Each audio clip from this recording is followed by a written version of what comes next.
들으니까 옛날 생각나더라고요. 제가 청년 시절에 제 친구가 있는데 친구하고 둘이 이중창으로 헌금송을 했거든요. 굉장히 오래됐는데 이 찬양 들으니까 그때 생각이 났습니다. 참 감사드립니다. 요셉은 이제 나이가 30살이 되기 전에 모두 세 번의 버림을 받습니다. 어떤 버림을 받습니까? 첫 번째 버림은 형들에 의해서 버림을 받게 되죠. 형들은 요셉을 미워해서 구덩이에 빠뜨렸고 또 요셉을 미디안 상인들에게 노예로 팝니다. 형들에게 처음에 버림을 당했고요. 두 번째 버림은 애굽의 친위대장 보디발에 의해서 버림을 당하죠. 보디발은 자신의 아내가 요셉이 자신을 겁탈하려고 했다라고 말하죠.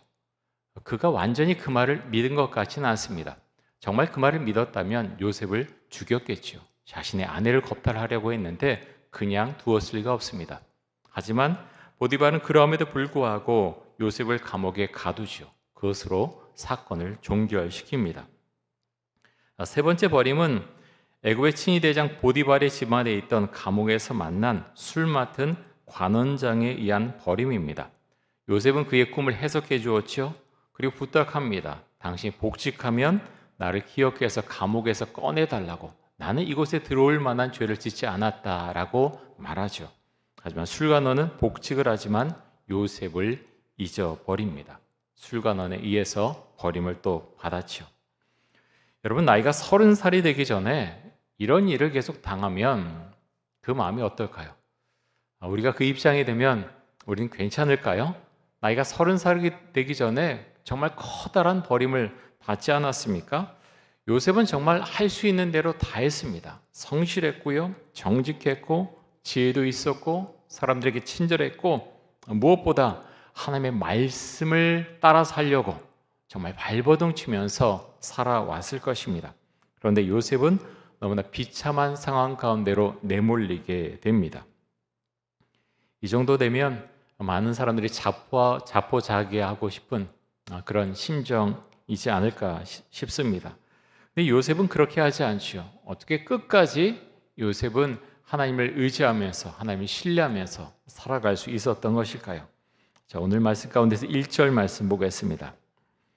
만 2년 후에 바로가 꿈을 꾼즉 자기가 나일 강가에 서 있는데, 자, 이 전에 창세기 40장 뒷부분에 보면은 애굽의 친위대장 보디발 집에 있는 감옥에 요셉과 함께 갇혀 있던 술 맡은 관원장이 복직이 되는 장면이 나옵니다. 그 일이 있고 나서 이제 2년이 지났다는 거죠. 자, 요셉이 얼마나 힘이 들었을까요? 술 맡은 관원장이 이제 복직되자 요셉이 기대하지 않았겠습니까? 이제 술 맡은 관원장이 복직되었으니까 내 누명을 어떻게든 좀 벗어나게 해서 그렇게 감옥에 좀 꺼내주지 않을까? 그 기대감이 마음속에 많이 있었을 것입니다. 하지만 조용했죠. 술 맡은 관원장은 요셉을 금방 잊어버립니다. 요셉이 얼마나 낙담이 됐을까요? 정말 고통스러운 시간을 보냈을 것입니다. 여러분, 감옥에서 2년입니다. 술 맡은 관원장이 그 사람은 별거 아닌 걸로 생각했을지 모르지만 요셉은 그가 잊어버림으로 말미암아 2년 동안 감옥에 더 있어야 됐습니다. 그런데 놀라운 것은 그런 모든 것이 하나님의 섭리 가운데 있었다고 하는 것입니다. 요셉은 사실 잘 모르죠. 우리는 성경을 보면서 알게 됩니다. 그 모든 것이 하나님의 섭리 가운데 있었구나, 하나님의 손길 가운데 있었구나 하는 것을 알게 됩니다. 요셉은 감옥 안에서 그 2년 동안 더 많이 훈련받고 더 하나님께 가까이 나아가게 됩니다. 여러분, 신앙이 무엇입니까? 우리 믿음이 무엇입니까? 말씀 보면서 생각해 보게 됩니다. 우리가 가진 믿음은 무엇일까? 요셉이 가진 믿음은 어떤 것이었을까? 요즘 출애굽기 말씀을 가지고 큐티를 하고 있죠. 새벽 기도의 말씀, 동일한 말씀으로 전하고 있는데요. 내일 다루게 될 큐티 본문이 출애굽기 14장 말씀입니다. 여기 보면 애굽의 군대가 바닷가에 이제 장막을 친 이스라엘 백성들을 쫓아서 그 앞까지 턱 밑까지 쫓아온 모습이 나옵니다. 근데 애굽의 군대를 보고 출애굽한 이스라엘 백성들이 어떤 반응을 보입니까? 모세를 향해서 원망과 불평의 말을 쏟아냅니다. 그들은 그렇게 말하죠. 누가 우리를 애굽에서 탈출하게 해달라고 부탁하더냐? 우리를 가만두라고 말하지 않았더냐? 왜 우리를 광야에서 죽게 만드느냐? 여러 가지 불평과 원망의 말을 쏟아내면서 모세를 원망합니다. 근데 이전의 모세가 아니죠. 그가 이렇게 반응하는데요. 출애굽기 14장 13절과 14절입니다.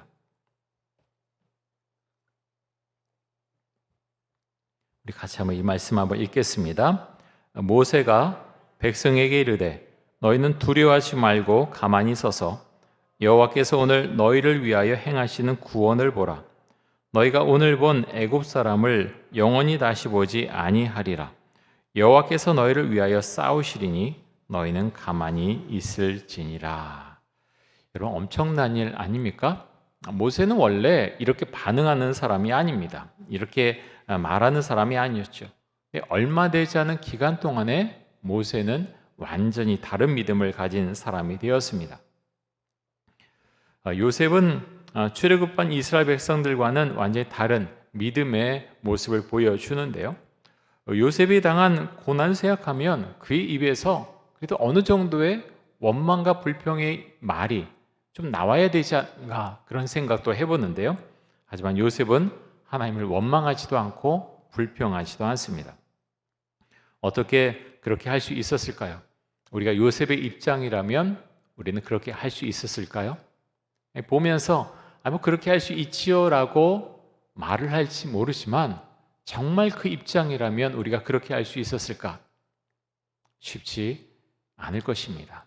노예로 팔려가는 것, 저 나락으로 떨어지는 거죠.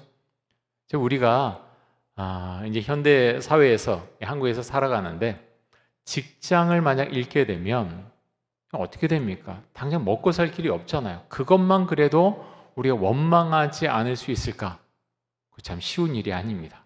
말처럼 쉬운 일이 아닙니다. 그런데요, 노예로 끌려갑니다. 짐승 같은 삶이 시작되는 거예요.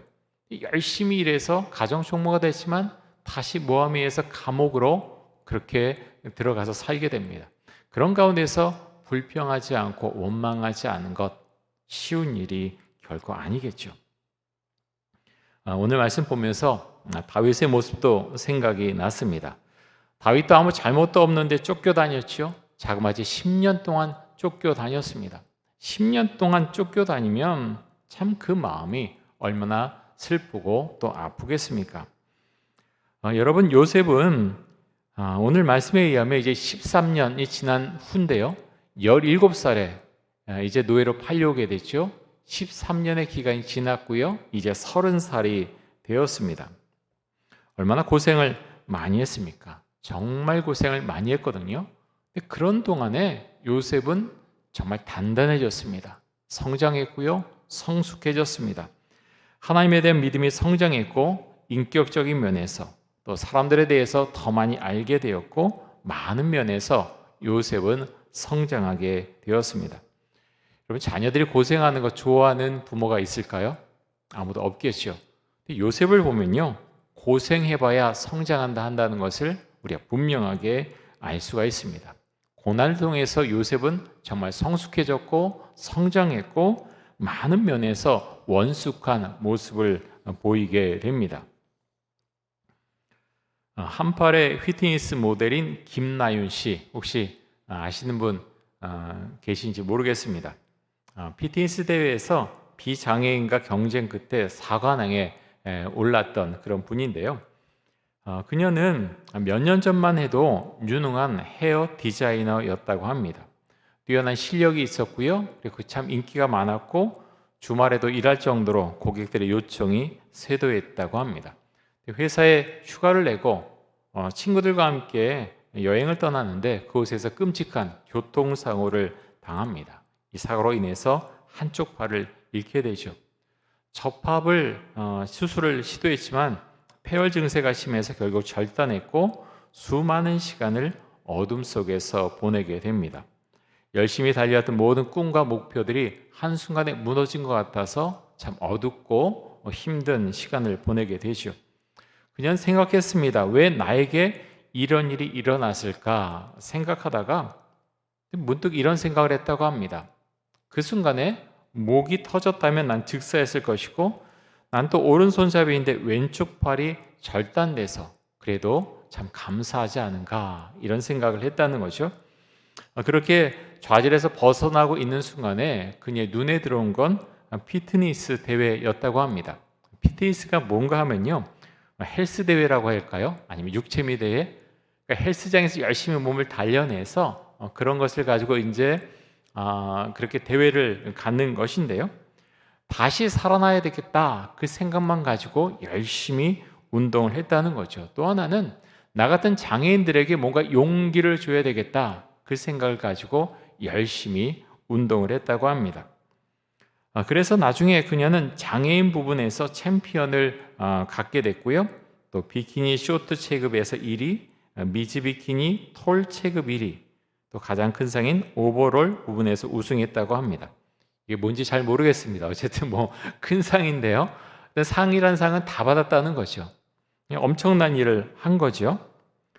누군가는 그녀를 보면서 인생의 모든 것을 다 잃고 좌절해야 되지 않나 생각했을지 모르지만 그녀는 일어섰고요. 결국에 자신이 이루고자 하는 것을 하나하나 이뤄갔고 지금도 그것을 위해서 달려가고 있습니다. 김나윤 씨에 대한 기사를 보면서 하나님에 대한 말은 사실 찾을 수가 없었습니다. 하지만 그녀에게 우리가 배울 수 있는 것을 찾게 되었는데요. 그녀는 왜 나에게 이런 일이 일어났을까? 그것에 집착해서 좌절하고 주저앉아 있지 않았습니다. 그녀는 다시 일어났고요. 지금도 미래를 향해서 나아가고 있습니다. 여러분, 요셉은 어떻습니까? 요셉도 정말 엄청난 일을 당했죠. 3번의 배신. 보통 사람 같으면요, 주저앉습니다. 내 인생은 이제 끝이구나. 아무 희망이 없구나. 하나님이 나를 버리셨구나. 그렇게 했을 텐데요. 요셉은 그렇게 주저앉아 있지 않았죠. 하나님을 더 의지합니다. 하나님께 더 매달립니다. 그래서 그는 더 단단해지죠. 요셉이 감옥에 있는 사이에 하나님은 요셉에게 일어날 일들을 준비하고 계셨습니다. 하나님께서 하신 첫 번째 일은 애굽의 바로에게 꿈을 꾸게 하신 일이고요. 또 두 번째 하나님께서 하신 일은 술 맡은 관원장으로 하여금 요셉을 생각나게 하신 것이고, 또 세 번째로 하나님께서 하신 일은 요셉으로 하여금 바로의 꿈을 해석하게 하신 것입니다. 자, 애굽의 바로는 꿈을 꾸는데요. 어떤 꿈을 꾸었습니까? 첫 번째 꿈은 아름답고 살진 7 암소가 풀을 뜯어먹고 있는데 흉하고 파리한 다른 7 암소가 나타나서 아름답고 살진 7 암소를 잡아먹는 꿈이었습니다. 또 두 번째 꿈은 무성하고 충실한 7 이삭을 가늘고 동풍에 마른 7 이삭이 삼켜버리는 꿈이었습니다. 그리고 그 꿈을 꾸고 난 바로가 번민을 하지요. 자, 8절 말씀 보겠습니다.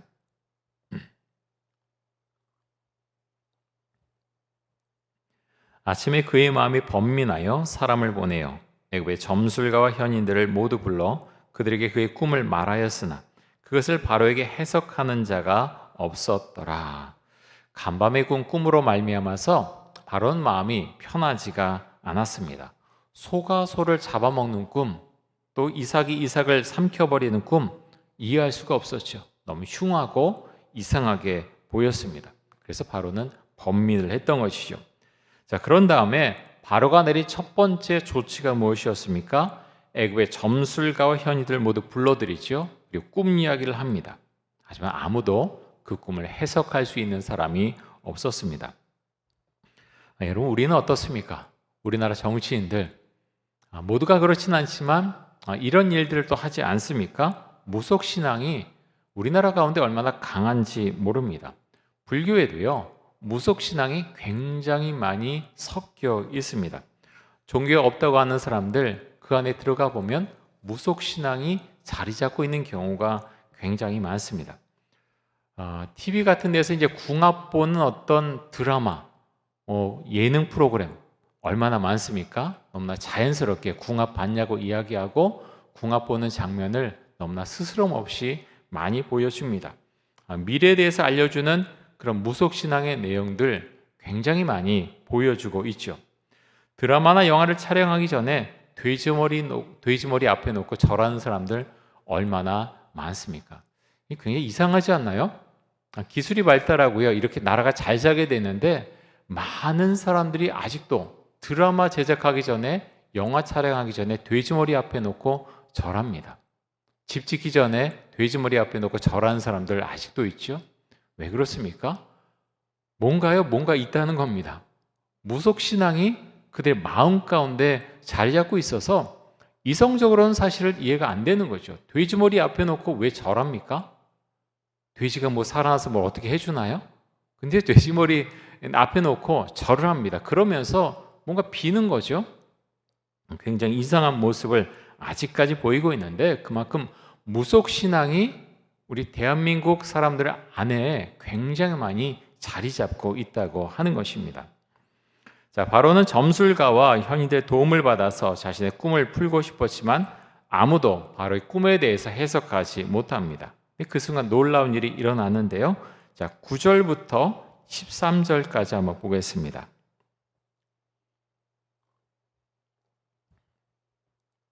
술 맡은 관원장이 바로에게 말하여 이르되 내가 오늘 내 죄를 기억하나이다. 바로께서 종들에게 노하사 나와 떡 굽는 관원장을 친위 대장의 집에 가두셨을 때에 나와 그가 하룻밤에 꿈을 꾼즉 각기 뜻이 있는 꿈이라. 그곳에 친위 대장의 종된 히브리 청년이 우리와 함께 있기로 우리가 그에게 말하되 그가 우리의 꿈을 풀되 그 꿈대로 각 사람에게 해석하더니 그 해석한 대로 되어 나는 복직되고 그는 매달렸나이다. 여러분, 이 일을 누가 그렇게 계획해서 했다라고 말할 수 있겠습니까? 하나님께서 모든 것을 하신 것이죠. 자기 자신에 대해서밖에 생각할지 모르는 술 맡은 관원장, 그 관원장이 요셉을 생각을 해냅니다. 하나님께서 그런 모든 것을 만들어 가셨다. 이것이 가장 적절한 설명이 될 것입니다. 자, 이어서 14절부터 보겠는데요. 이렇게 말씀합니다. 이에 바로가 사람을 보내어 요셉을 부르매 그들이 급히 그를 옥에서 내놓은지라. 요셉이 그 수염을 깎고 그의 옷을 갈아입고 바로에게 들어가니 바로가 요셉에게 이르되 내가 한 꿈을 꾸었으나 그것을 해석하는 자가 없더니 들은즉 너는 꿈을 들으면 능히 푼다 하더라. 요셉이 바로에게 대답하여 이르되 내가 아니라 하나님께서 바로에게 편안한 대답을 하시리이다. 자, 요셉이 감옥 안에서 어떤 신앙을 갖고 지금 감옥 밖으로 나왔는지 이 한마디로 우리는 알 수가 있습니다. 그 감옥 안에서 하나님을 원망하고 불평하는 그런 시간을 보냈다면 그는 결코 바로 앞에서 이런 대답을 하지 않았겠지요. 내가 당신의 꿈을 해석하는 것이 아니라 하나님께서 바로의 꿈을 해석해 주실 것입니다. 요셉은 아주 분명하게 이렇게 말합니다. 여러분, 우리에게 이런 믿음의 고백이 있습니까? 요셉은요, 감옥 안에 있었고 그리고 이전에 노예로 살았지만 하나님에 대해서 자랑합니다. 하나님을 정말로 믿습니다. 요셉 보면서 굉장히 이상한 생각이 들어요. 17살의 노예로 팔렸는데요, 그때 하나님을 얼마나 알았을까? 그래서 노예로 지내면서 하나님을 또 어떻게 알아가고 하나님과 가까워졌을까? 여러분, 우리가 어릴 때 수련회 같은 데 가서 하나님께 기도하지 않습니까? 여러분, 그때 하나님을 만난 분들 계시죠? 한 17살, 이제 몇 살인가요? 중3? 고1? 그 정도 됐을까요? 그때 그렇게 어려운 일을 겪었는데요, 13년 동안 요셉은 정말 성장하고 하나님을 정말 아끼는, 하나님을 자랑하는 사람으로 그렇게 성장하게 됩니다. 이런 것을 보면 하나님을 믿는 것, 그것이 참 미묘하다, 참 신비하다라고 말할 수밖에 없지요. 여러분, 우리에게 하나님은 어떤 분이십니까? 여러분의 인생, 어떤 것은 이제 후회되고 내가 왜 이렇게 선택했을까, 이렇게 했을까 하는 부분들도 있으실 텐데요. 그런데 여러분, 요셉을 한번 보십시오. 요셉의 삶을 보면요, 그렇게 후회 가운데로 들어가는 것보다 자신의 앞에 놓인 그 현실을 올바로 타개하고요, 바로 일어섭니다. 요셉이 그렇게 생각할 수도 있었겠죠. 내가 꿈 이야기를 괜히 형들에게 의해서 내가 이 고생을 하고 있나, 요즘 같으면 이 개고생을 하고 있나, 막 그렇게 이야기를 하겠죠. 근데요, 성경에는 그런 말이 나오지 않습니다. 요셉이 그때 일을 후회했더라, 너무너무 후회하고 땅을 치고 후회했더라, 그런 말이 나오지 않습니다. 요셉은 꿈의 사람이고요, 꿈을 해석해서 다시 일어나고 하나님을 바라보면서 앞으로 나아갑니다. 여러분, 우리가 그것을 배울 수 있기 원합니다. 신앙이 약해지는 증거가 무엇인가 하면요, 자꾸 과거로 회귀합니다. 내가 그때 어떻게 했으면 더 좋았을 걸. 물론 그런 선택을 했다면 더 좋았을 수도 있겠지요. 하지만 기독교는요, 하나님을 믿는 신앙이라고 하는 것은 과거로 회귀하는 신앙이 아닙니다. 주어진 현실 가운데서 하나님께서 나에게 무엇을 원하시고, 그럼 이 가운데서 내가 어떻게 해야 될 것인가 주 앞에 묻고 앞으로 나아가는 것, 그것이 기독교의 신앙이고요, 주를 믿고 또 나아가는 신앙입니다. 그래서 여러분, 요셉이 그런 삶을 살아갔던 것처럼 우리도 주를 바라보면서 주 앞에 기도하고, 하나님, 내가 과거로 회귀하는 그런 믿음의 사람이 아니라 주 앞으로 나아가고 감사하고 진취적인 삶을 살아가는 그런 신앙의 사람으로 저를 만들어 주옵소서. 우리가 그렇게 기도할 수 있기를 원합니다. 여러분, 그것이 기독교의 신앙이고요, 그래서요, 기독교의 신앙이 들어간 국가는 발전합니다. 왜 그렇습니까? 과거로 돌아가지 않아요. 신앙이 들어가면요, 믿음이 들어가면 그 하나님을 바라보면서 주 앞에 기도하고 앞으로 나갑니다. 성장하고 발전합니다. 사회 전체가 발전하게 된다고 하는 것입니다. 바로의 꿈 이야기를 들은 요셉은 바로의 꿈을 바로 해석해 주는데요, 하나님의 영이 그와 함께 있음을 우리는 분명히 알 수가 있습니다. 자, 25절부터 31절까지 보겠습니다.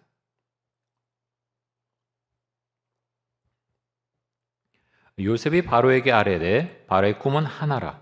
하나님이 그가 하실 일을 바로에게 보이심이니이다.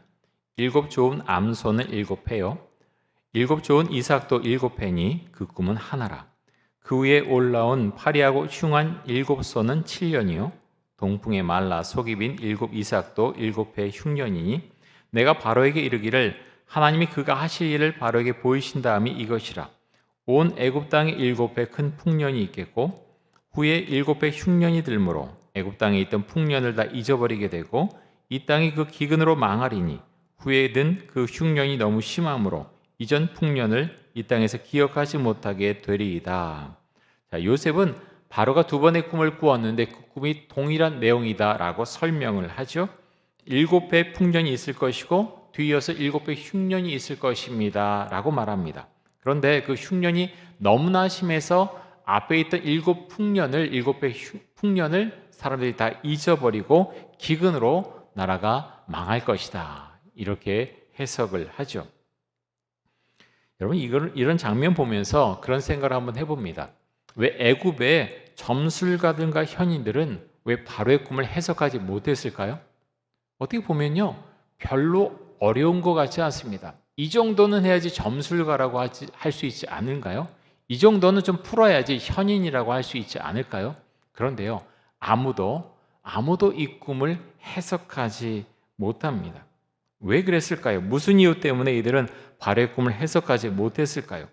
다른 것으로도 설명할 수 있지만 가장 분명한 건 하나님께서 이 바로의 꿈을 해석하지 못하게 막으셨다고 하는 것입니다. 성경에는 이런 내용이 나오진 않죠. 성경 보면서 저는 그런 생각했습니다. 하나님이 막으셨구나.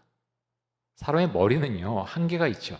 점을 치고 뭘 해도 사실 영적인 것입니다. 하나님께서 그냥 막으시면 그냥 막히는 것입니다. 아무 생각도 못하고 풀어나갈 수 없는 것이죠. 하나님의 모든 계획 가운데 있었고요, 하나님께서 이것을 이루어 가시고 요셉이 해석할 수 있도록 그런 모든 정황, 모든 상황, 모든 것을 하나님께서 만들어 가신다고 하는 것을 알 수가 있습니다. 하나님께서 이루고자 하시는 것이 있으면 하나님께서는 하나님을 신뢰하지 않는 사람들의 눈을 보지 못하게 하시고 듣지 못하게 만드시죠. 오로지 하나님을 신뢰하는 사람만이 그 일을 추진할 수 있도록 모든 상황을 만들어 가십니다. 여러분, 그것이 은혜죠. 자, 요셉은 바로의 꿈을 해석할 뿐 아니라 앞으로 이 꿈에 대해서 어떻게 대처를 해나가야 하는가에 대해서 바로에게 정말 지혜롭게 말하게 되는데요. 자, 32절부터 36절까지 한번 보겠습니다.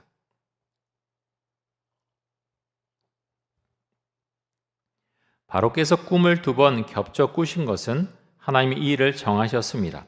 하나님이 속히 행하시리니 이제 바로께서는 명철하고 지혜 있는 사람을 택하여 애굽 땅을 다스리게 하시고 바로께서는 또 이같이 행하사 나라 안에 감독관들을 두어 그 7해 풍년에 애굽 땅의 5분의 1을 거두되 그들로 장차 올 풍년의 모든 곡물을 거두고 그 곡물을 바로의 손에 돌려 양식을 위하여 각 성읍에 쌓아두게 하소서. 이와 같이 그 곡물을 이 땅에 저장하여 애굽 땅에 임할 7해 흉년에 대비하시면 땅이 흉년으로 말미암아 망하지 아니하리이다. 여러분, 이런 내용을 보면 좀 이상하지 않습니까? 요셉은요 특별한 교육을 받은 게 아니에요. 애굽에 와서 어떤 교육을 받은 게 아니라 노예로 살았습니다. 감옥 안에 갇혀 있었죠. 요셉에게 어떤 이렇게 지혜롭고 명철이 나타나는 그런 생각이 들어가 있을 수가 있었을까요?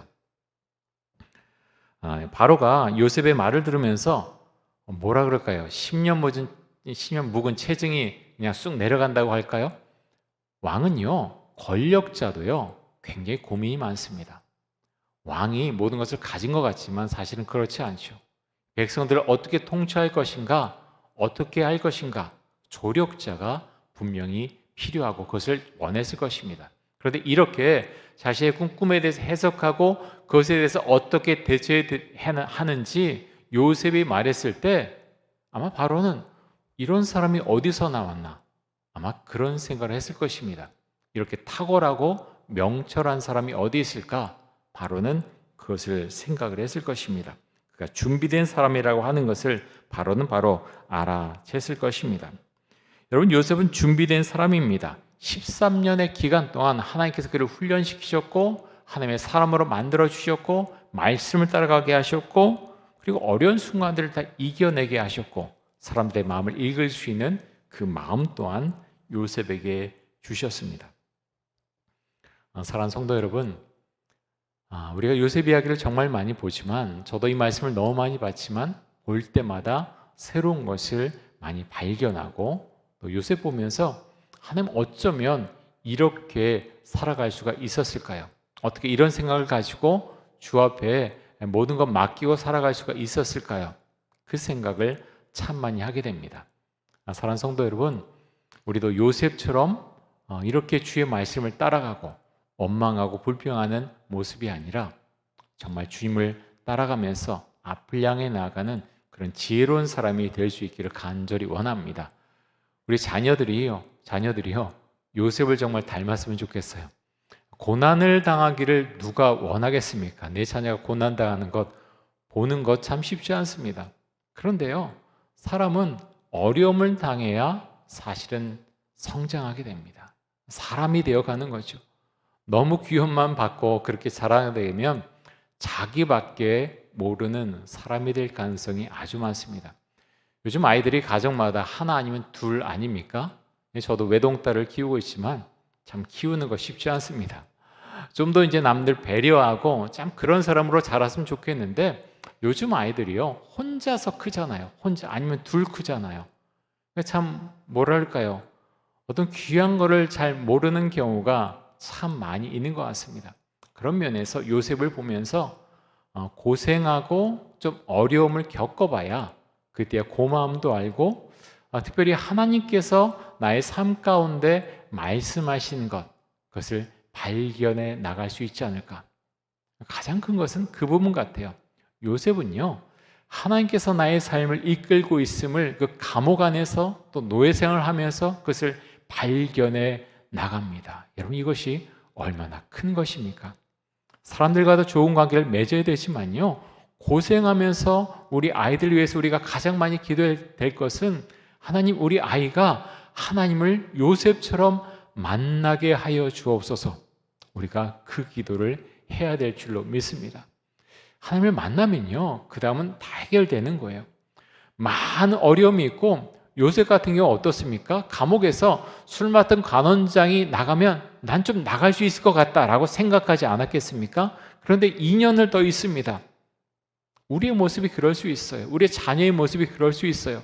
이제는 뭔가 좀 되어 갈 것 같은데 그렇지 않고 다시 좌절하는 순간이 또 이룰 수 있다고 하는 거죠.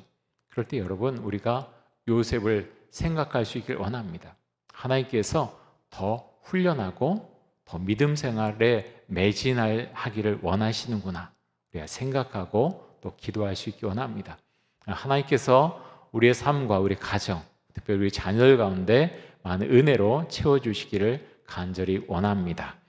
우리 함께 기도하겠습니다. 이 시간 기도할 때 고난이 왔을 때 하나님을 원망하거나 불평하지 않도록 해주시고, 우리를 향한, 우리의 자녀를 향한 하나님의 뜻을 알아가게 하여 주옵소서. 요셉처럼 준비된 사람이 되게 하여 주옵소서. 담대한 믿음과 지혜로운 마음을 갖게 해주시고 하나님을 자랑하는 믿음의 사람이 되게 하여 주옵소서. 우리 함께 동성으로 기도하겠습니다. 하나님 아버지, 요셉을 볼 때 하나님, 사람이 어떻게 이렇게 주 앞에 반듯하게 성장했을까 하는 생각을 하게 됩니다. 그는 많은 고통을 당했고 고난 가운데에서 정말 많은 눈물을 삼키며 원통한 마음을 삭히고 하는 그 가운데에서 애굽에서 생활했습니다.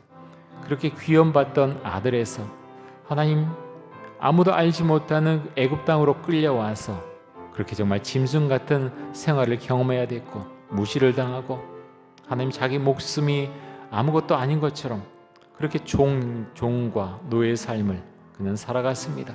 하지만 주님, 주께서 그에게 은혜를 베풀어 주셨고 감옥 안에서 그를 훈련시키셨고 인내를 훈련시키셨고 명철한 마음을 하나님께서 요셉에게 주셨습니다. 하나님, 그래서 그는 준비된 사람으로 바로를 만나게 되었고 하나님, 바로의 꿈을 해석하고 애굽의 총리 대신으로 등극하게 됩니다. 하나님 아버지여, 그 어려움의 시간을 주님과 함께 보냈던 요셉을 우리가 생각하면서 우리도 주 앞에 나아가서 기도할 수 있기 원합니다. 우리 자녀들이 요셉처럼 성장할 수 있기를 간절히 원합니다. 세상이 가르쳐주지 못하는 하나님과의 관계가 하나님, 우리 자녀들의 삶 가운데 나타나도록 해주시고 하나님, 우리 자녀들이 고생 가운데 있을지라도 그 가운데서 우리 하나님을 만나고 요셉처럼 하나님과 대면하고 그 삶이 성장해가고 성숙해 갈 수 있기를 간절히 원합니다. 주님, 은총을 주시고 우리 자녀들의 삶 가운데 하나님 함께 하셔서 그들의 앞길을 주님 이끌어 주시고 앞날 가운데 주님 축복하시고 보호하시고 또 함께 해주시기를 간절히 원합니다. 주님, 감사합니다. 요셉처럼 우리도 고난 가운데에서 불평하지 않도록 해주시고 원망하지 않도록 해주시고 하나님, 이 현실 가운데서 우리가 어떻게 헤쳐나올 수 있을까 하나님, 주 앞에 지혜를 구하고 미래를 향해서 나아갈 수 있도록 지금 역사하시고 하나님, 성령 충만한 삶을 살아갈 수 있도록 지금 함께하여 주옵소서.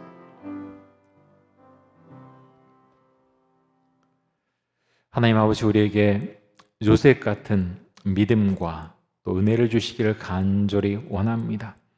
우리 삶 가운데 우리가 요셉처럼 그렇게 낭만 가운데 어둠 가운데 우리가 있지는 않지만 하나님 아버지, 우리 삶 가운데도 어둠과 아픔의 시간들이 옵니다. 하나님, 이 시간들을 우리가 잘 이겨내도록 해주시고 하나님을 바라보면서 지혜를 구하고 믿음 가운데서 이 모든 시간들을 이겨내갈 수 있도록 주님 함께해 주시기를 간절히 원합니다. 우리 자녀들 축복해 주시고 하나님 아버지여, 주의 은혜 가운데 요셉처럼 그렇게 자라나고 또 성장하고 또 하나님을 믿을 수 있도록 지금 함께해 주시고 은혜를 더하여 주옵소서. 감사드리며 예수 그리스도의 이름으로 기도드립니다. 아멘.